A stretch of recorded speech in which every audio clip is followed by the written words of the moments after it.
Assalamualaikum warahmatullahi wabarakatuh. Perkenalkan, saya Sabita Kolbi dengan NIM 240411100089. Pada kesempatan ini saya akan mempresentasikan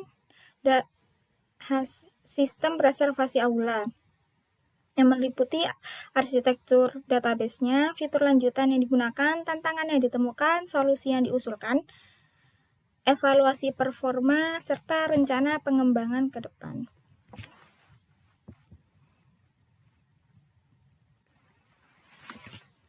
Database terdiri dari 6 tabel yang saling terhubung melalui foreign key. Tabel pertama adalah tabel user. Tabel user yang berisi ID user, nama, email, password, dan nomor HP, role. Selanjutnya ada aula, berisi ID aula, nama aula, kapasitas, lokasi, harga, dan status. Terus selanjutnya ada reservasi, ada ID reservasi, ID user, ID aula, tanggal, jam mulai, jam selesai, status reservasi. Selanjutnya ada pembayaran, ada ID pembayaran, ID reservasi, tanggal bayar, jumlah bayar, metode bayar, dan status pembayaran. Ada fasilitas, mencangkup ID fasilitas, nama fasilitas, dan biaya tambahan. Ada juga detail fasilitas, berisi kolom ID detail, ID reservasi, ID fasilitas, jumlah.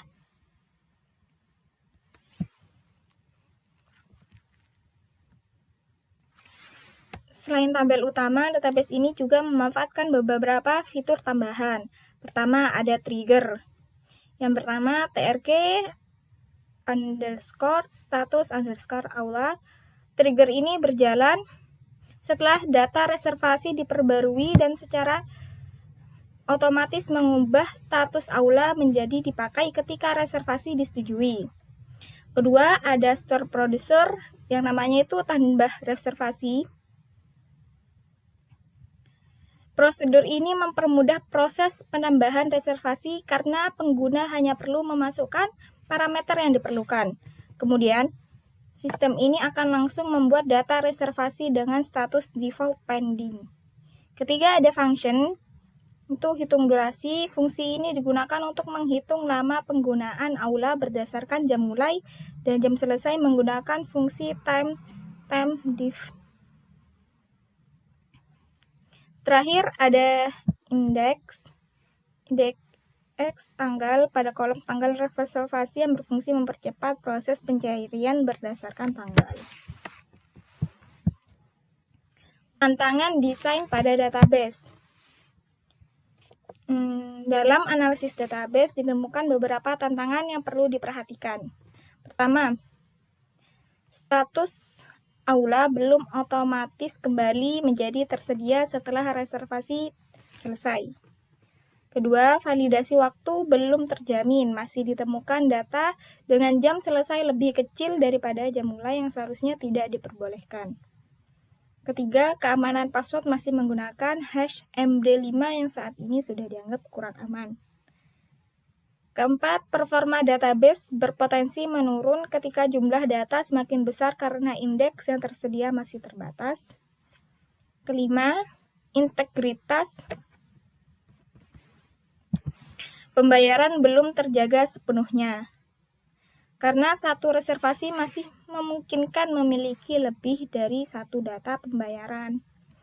Dan yang keenam adalah belum adanya mekanisme untuk mencegah terjadinya double booking atau pemesanan aula pada waktu yang sama.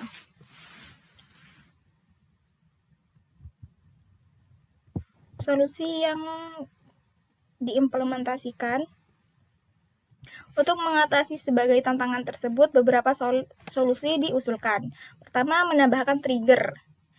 Nah, di sini kenapa menambahkan trigger? Tambahan agar status aula kembali menjadi tersedia ketika reservasi selesai atau ditolak. Kedua, menerapkan cek constraint validasi waktu untuk memastikan jam selesai selalu lebih besar daripada jam mulai. Selanjutnya ada upgrade hash. Upgrade hash dengan cara meningkatkan password menggunakan basic creep atau SHA-256 yang lebih aman dibandingkan MD5. Keempat, index composite dan query optimization. Dengan ini menambahkan indeks komposit pada beberapa kolom yang sering digunakan dalam pencarian dan pelaporan. Yang kelima itu ada unique constraint pada pembayaran, agar satu reservasi hanya memiliki satu pembayaran. Dan yang terakhir ada prosedur anti double booking. Ini agar dapat melakukan pengecekan benturan jadwal sebelum data reservasi disimpan. Evaluasi performa. Pada tahap evaluasi performa dilakukan analisis terhadap beberapa aspek. Pertama, penggunaan indeks pada kolom tanggal berhasil mengurangi waktu eksekusi query secara signifikan. Distribusi status reservasi menunjukkan terdapat 33 data reservasi yang terdiri dari status selesai, disetujui, ditolak, dan pending. Untuk pembayaran sekitar 46%. Reservasi sudah lunas dan 54% masih belum melakukan pembayaran. Terus, sedangkan untuk pemanfaatan aula terdapat 14 aula yang tersedia, 4 aula sedang digunakan, dan 2 aula status maintenance. Grafik di bawah menunjukkan perbandingan waktu query sebelum dan sesudah penggunaan indeks. Misalnya query filter tanggal yang awalnya sekitar 850 milidetik dapat turun menjadi sekitar 45 milidetik setelah menggunakan indeks. Hal ini menunjukkan bahwa indexing memberikan peningkatan performa yang sangat signifikan. Ada kursornya.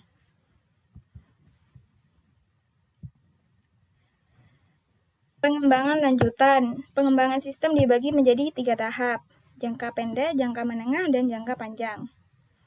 Pada jangka pendek, fokus utama memperbaiki validasi waktu, meningkatkan keamanan, password, menambahkan constraint pembayaran, memperbaiki trigger, dan menambahkan indeks komposit. Ini untuk jangka pendek. Sedangkan jangka menengah, ini sistem akan dilengkapi dengan fitur anti-double, audit trail, partisipasi tabel reservasi, view laporan keuangan, dan full text search fasilitas. Untuk jangka panjang ada database ada migrasi ke PostgreSQL, read replika untuk reporting, Redis Cache untuk slot tersedia, event scheduler otomatis, API GraphQL berbasis view. Kesimpulan untuk database reservasi aula telah memiliki struktur relasional yang cukup baik dan 6 tabel utama yang saling terhubung. Database juga telah memanfaatkan fitur-fitur lanjutan seperti foreign key, trigger, store prosedur, function, dan indexing. Namun masih terdapat beberapa tantangan penting seperti validasi waktu, keamanan, double booking, integritas pembayaran, dan lain sebagainya. Ada solusi juga, solusi konkret di setiap implementasikan sudah dirancang yang sebelumnya pada slide sebelumnya. Selanjutnya ada roadmap 3 fase menuju sistem yang scalable dan andal. Mungkin sekian dari saya. Mohon maaf apabila ada salah kata. Wassalamualaikum warahmatullahi wabarakatuh.